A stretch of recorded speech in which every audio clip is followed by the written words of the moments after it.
Picture this: Dr. Hawkins is sitting quietly in his California office, watching as a patient's clenched fists slowly relax, their breath deepening.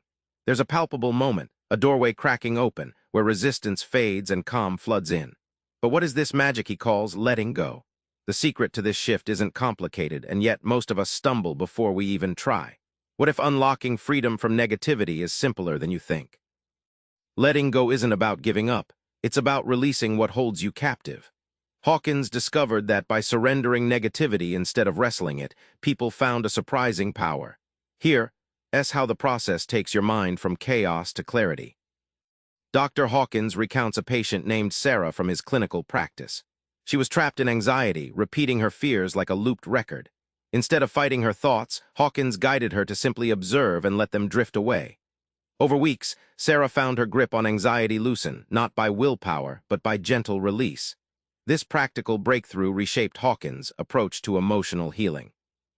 Imagine a raging river slammed by rocks, water crashes and thrashes, stuck in turbulence.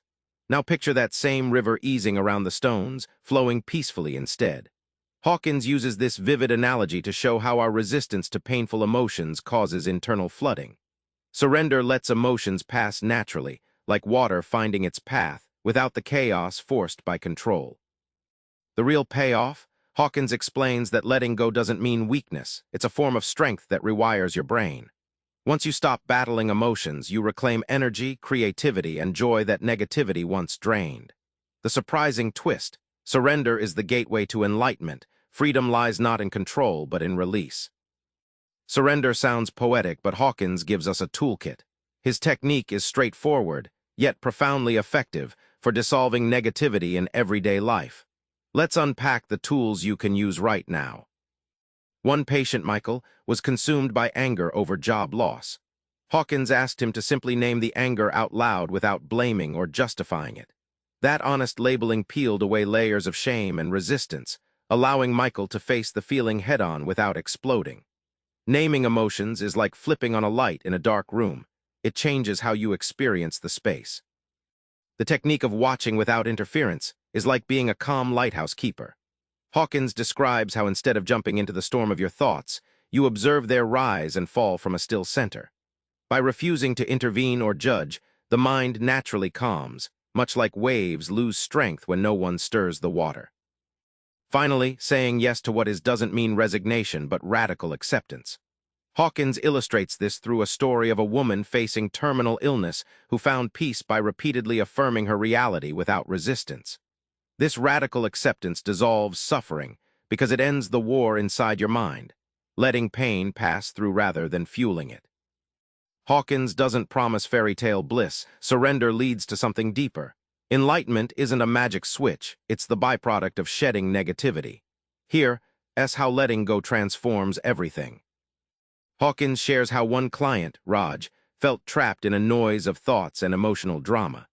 Through surrender, Raj slowly expanded into a quiet, spacious awareness where problems shrank from painful centers to passing clouds. This shift from mental clutter to open presence is the essence of what Hawkins calls enlightenment. When Hawkins studied thousands of patients, he noticed a key pattern.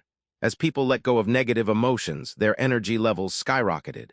He compares this to unplugging from a vampire's drain. Energy once stolen by bitterness and fear floods back. This restored vitality isn't just physical but spiritual and mental, nourishing every aspect of life. Finally, the most surprising insight. True freedom isn't about gaining something new, but revealing what was always there beneath the noise. Hawkins likens it to clearing a dusty window to find the sun shining through all along. Silent presence, born from letting go, becomes your ever-present refuge and power. Remember Sarah's clenched fists opening into calm? That's the result of surrender, the quiet force that shifts everything beneath your surface. Start small. Next time pain knots your chest, try simply naming it and letting it drift like leaves down a stream. That tiny act is your doorway to peace. Let go, and you might just find you've been free all along. Subscribe for more book summaries like this one.